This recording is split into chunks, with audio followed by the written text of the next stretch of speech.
నా యొక్క మనవి ఒక్కటే, కుట్రలు కుతంత్రాలను చేసే వాళ్ళను తిప్పికొట్టాలి.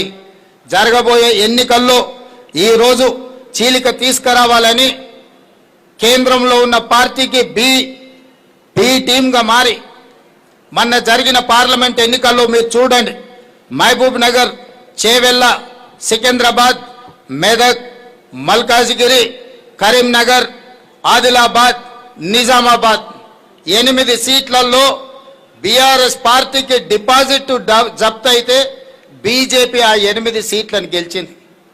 అసెంబ్లీ ఎన్నికలప్పుడు 37% ఓట్లు వచ్చిన బీఆర్ఎస్ కరెక్ట్ 4 నెలల్లో పార్లమెంట్ ఎన్నికలు జరిగితే 15% పడిపోయింది. 22% బీఆర్ఎస్ ఓట్లు ఎక్కడికి మాయమైన, ఎవరికి చేరినాయో మీరు అంచనా వేయండి.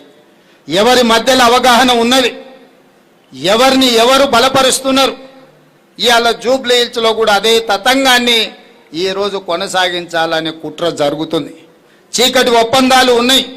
ఇవాళ రిజర్వేషన్లు పొంచకపోవడానికి, ఈరోజు పేదలకు సహాయం అందించకపోవడానికి ఈరోజు వాళ్ళే కారణం. ఈ కుట్రలన్నిటిని దృష్టిలో పెట్టుకొని తెలంగాణ రాష్ట్రాన్ని అభివృద్ధి పదం వైపు నడిపిద్దాం. మీరందరూ, మనమందరం సల్మాన్